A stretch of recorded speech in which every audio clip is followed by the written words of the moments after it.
Hi, మీ thumbnail లో చూశారు కదా, మనం మాట్లాడబోయే టాపిక్ ఏంటో. మీరు పాడ్కాస్ట్ గురించి తెలుసుకోవాలి అంటే ఈ వీడియో చూడండి. దాని గురించి అవసరం లేదు అనుకుంటే ఈ వీడియో అస్సలు చూడకండి. డైరెక్ట్గా పాయింట్లోకి అయితే వెళ్ళిపోదాం. యూట్యూబ్ షార్ట్స్ వచ్చినప్పుడు దాన్ని చాలామంది నెగ్లెక్ట్ చేశారు. ఆ షార్ట్స్ని యూజ్ చేసుకొని చాలామంది ఫేమస్ అయ్యారు. ఈ పాయింట్ మాత్రం గుర్తుపెట్టుకోండి. మీ అందరికీ చెప్పడం కోసం నేను కొన్ని పాయింట్స్ అయితే రాసుకొని పెట్టుకున్నాను. అవి మీకు క్లియర్గా ఎక్స్ప్లెయిన్ చేస్తాను, చూడండి. ఇప్పుడు ఇది నెక్స్ట్ లెవెల్ టూల్ అనమాట. యూట్యూబ్ కొత్తగా తీసుకొచ్చింది, అదే పాడ్కాస్ట్. దీని గురించి కొన్ని విషయాలు మీకు చెప్తాను. అవేంటంటే, మీకు తెలుసా, యూట్యూబ్ పాడ్కాస్ట్ని స్టార్ట్ చేసి చాలామంది మిలియన్లో సంపాదిస్తున్నారు. ఉదాహరణకి జాన్ రోగన్ అనే వ్యక్తి సంవత్సరానికి $200 మిలియన్ మనీని సంపాదిస్తున్నాడు. అలాగే తెలుగులో భగవద్గీతని చాలామంది పాడ్కాస్ట్లో వింటున్నారని మీలో ఎంతమందికి తెలుసు? అలాగే ఇంకొంతమంది ఎఫ్ఎం ఛానల్స్ కానీ ఎఫ్ఎం రేడియో లాంటివి కానీ స్టార్ట్ చేసి యూట్యూబ్లో పాడ్కాస్ట్ అయితే చేస్తున్నారు. వాళ్ళు కూడా బాగా సంపాదిస్తున్నారు. అంతెందుకు, డైరెక్టర్ పూరి జగన్నాథ్ కూడా పాడ్కాస్ట్ స్టార్ట్ చేశాడు.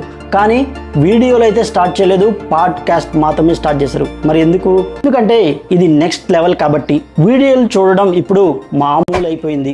కానీ రేపు రాబోయే రోజుల్లో వినే స్థాయికి వెళ్ళబోతుంది ఈ పాడ్కాస్ట్. ఆల్రెడీ అమెరికాలో ఈ వేవ్ అయితే స్టార్ట్ అయింది. వీడియోలు చూసి చూసి జనాలకి బోర్ కొడుతుంది. దాంతోపాటు కొన్ని హెల్త్ ప్రాబ్లమ్స్ కూడా వస్తున్నాయి. అందుకనే వ్యూవర్స్ మైండ్ సెట్ అయితే మారిపోయింది. అమెరికాలో చాలామంది ఇప్పుడు వీడియోలు చూడడం ఆపేశారు, వినడానికే ఎక్కువ ఇష్టపడుతున్నారు. అందుకనే ఇండియాలో కూడా యూట్యూబ్ పాడ్కాస్ట్ని తీసుకొచ్చింది. ఈ పాడ్కాస్ట్ గురించి అమెరికాలో చాలామంది సర్వేలు చేశారు.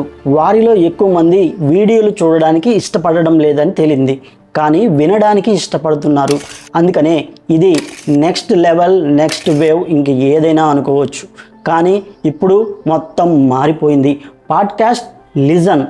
కొన్ని ఆరోగ్య సమస్యలు రావడం వల్ల వినేవాళ్ళు ఎక్కువ మంది అయిపోయారు, చూసేవాళ్ళు తక్కువ మంది అయిపోయారు. డాక్టర్లు కూడా ఈ ఫోన్కి అడిక్ట్ అవ్వద్దని చెప్తున్నారు. అందుకనే అమెరికాలో స్టార్ట్ అయిన ఈ వేవ్ త్వరలో మన ఇండియాకు కూడా స్టార్ట్ అవుతుంది. అందుకని పాడ్కాస్ట్కి ఫ్యూచర్ బాగా ఉంటుంది. క్రియేటర్స్ ఎవరైతే ఉంటారో, వాయిస్ బాగున్నా బాగోలేకపోయినా సరే, మీరు స్టార్ట్ చేస్తే అదే బాగుంటుంది. ఎక్విప్మెంట్స్ అన్నీ ఏర్పాటు చేసుకొని మీరు వీడియోస్ అయితే చేస్తే బ్రహ్మాండంగా రీచ్ అయితే అవుతుంది. వైడర్ ఆడియన్స్ అయితే మీకు కనెక్ట్ అవుతారు. సో దీని గురించి నెక్స్ట్ ఎపిసోడ్లో మరికొన్ని ఇంట్రెస్టింగ్ టాపిక్స్ గురించి తెలుసుకుందాం. ఇక ఈ వీడియోని ఎండ్ చేసే ముందు నాదొక చిన్న విన్నపం, చిన్న లైక్ చేయండి. దీనివల్ల మనకి ఎక్కువ రీచ్ అయితే అవుతుంది, ఎక్కువ మందికి చేరువ అవుతుంది. Thank you.